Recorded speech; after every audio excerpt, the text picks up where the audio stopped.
The rain had been falling all afternoon, a heavy, ceaseless downpour that swallowed the streets of Ravenshade in a gray curtain of water. Evelyn Marlowe tightened her coat around her slender frame as she stepped off the bus, her boots splashing in shallow puddles that mirrored the dying light of the sky. She had never meant to return here, not after everything that happened 10 years ago, but when the letter arrived in her mailbox, handwritten, sealed with a wax stamp she recognized instantly, there was no ignoring it. The letter bore no name, only an address. Holloway Manor, the house where her grandmother lived, where Evelyn had spent so many summers as a child, and where she had sworn never to set foot again after that final night. That night had scarred her, etched itself into her memory so vividly that even now she woke screaming in the dark, her skin clammy, her heart pounding with the echo of footsteps that did not belong to anyone living.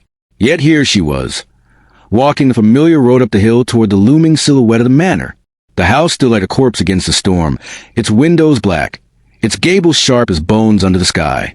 As she approached, the air grew colder, and she swore she could feel the weight of the house watching her, as though it remembered her as well as she remembered it.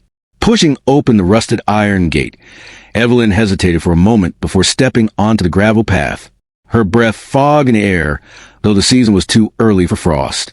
She felt the same sensation she had felt 10 years ago, a quiet hum beneath her skin, like static, warning her she did not belong here.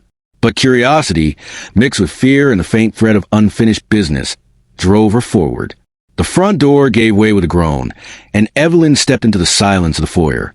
The smell hit her first, dust, damp wood, and something older, like parchment left to rot in a forgotten drawer. She turned on her phone's flashlight, casting a narrow beam that danced across peeling wallpaper and the wide staircase that seemed to stretch endlessly upward. "Hello?" Her voice echoed back at her, swallowed by the house. Of course, no one answered. But the letter had been real. Someone had summoned her here. She moved to the ground floor, her boots crunching on plaster fallen from the ceiling. Memories pressed against her mind with every step. The parlor where her grandmother had read to her. The dining hall with its long oak table, still set with dusty plates, as though waiting for guests who would never come.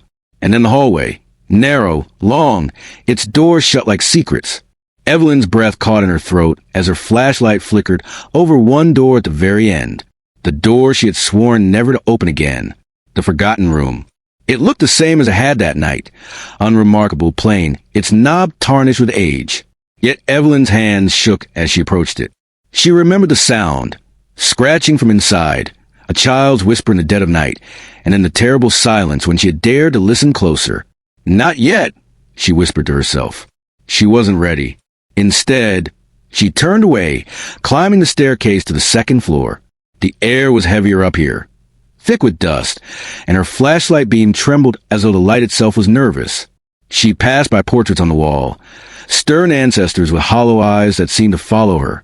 One painting in particular made her pause, a young woman pale, with long dark hair and a crimson dress, standing beside that same door downstairs. The forgotten room.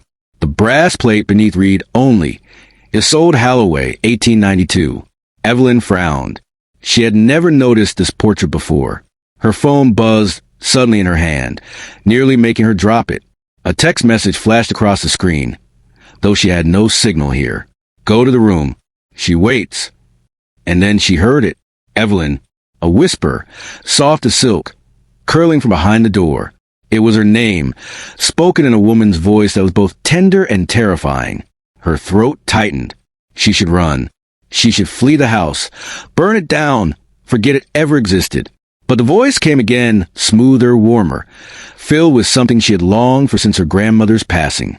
"Evelyn, come inside. I can give you what you lost. Don't want to see her again?" Her grandmother. The promise struck deep. Evelyn pressed her forehead against the cold wood of the door, tears stinging her eyes. Could it be true? Could she really see her again? "No!"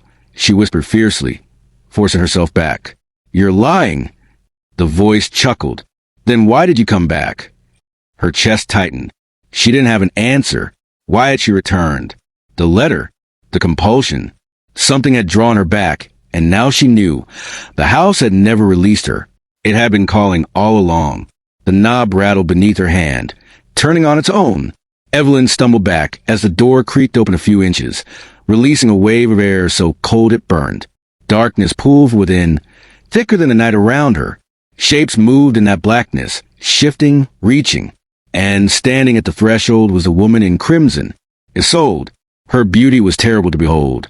Her skin luminous in the darkness, her black eyes glistening. She smiled, lips red as blood. "You're finally ready," she whispered. Evelyn shook her head violently. "No, I'm not yours." The walls quivered, the house groaning. The blackness surged forward like a tide, curling around Evelyn's feet, climbing her legs like cold hands. She screamed, thrashing against it, trying to pull free. Her phone slipped from her grasp and shattered on the floor, plunging her into shadow. "Stop fighting," Isolde crooned. "It will be easier. I can take away your pain. I can give you back everything you've lost." "No," Evelyn gasped, struggling. You're not my grandmother. You're nothing but hunger." The shadows surged higher, swallowing her waist, her chest. Her lungs burned as if the air had turned to ice. Desperation clawed at her, and in her frenzy, she remembered the journal.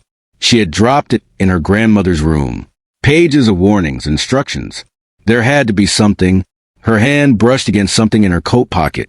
Not the journal, but the letter. The very letter that had summoned her here. She yanked it free, her fingers tearing the envelope. Inside was a single scrap of parchment. Words written in her grandmother's hand. "If she calls, answer not with fear but with fire. She cannot take what burns." Fire. Evelyn's heart pounded. She dug frantically into her bag, pulling out the one thing she always carried. A small silver lighter, a gift from her grandmother years ago. With trembling fingers, she flicked it alight. The flame was tiny, fragile, yet in the suffocating dark it was a sun. The shadows recoiled instantly, hissing, writhing back from the heat. Isolde's face twisted, her beauty melting into something grotesque, her mouth stretching too wide, her scream shattering the silence. "No, you cannot defy me." Evelyn shoved the flame toward the doorframe, pressing the lighter against the old wood. At first it resisted, damp with centuries of cold, but then the dry rock caught, and fire blossomed upward.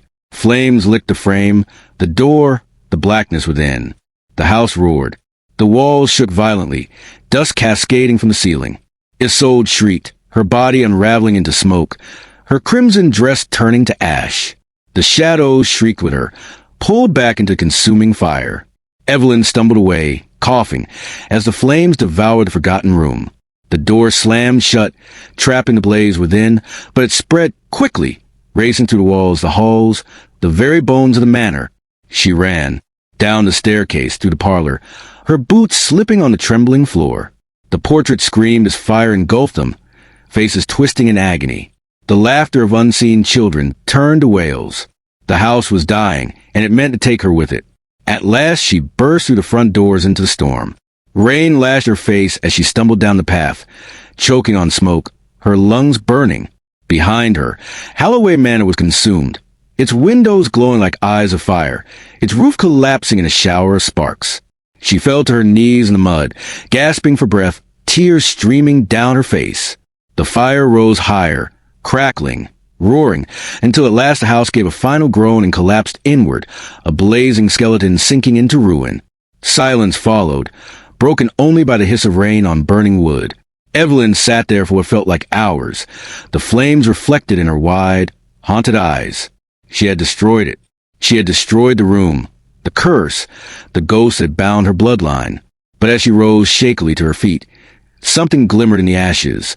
A small object, unburned, resting on the wet earth. She approached slowly, her heart pounding, and found it was a key. Old, ornate, its metal warm to the touch despite the rain. She lifted it, staring at it in horror. On its bow, etched in elegant script, was a single word: return. Evelyn's scream echoed through the storm.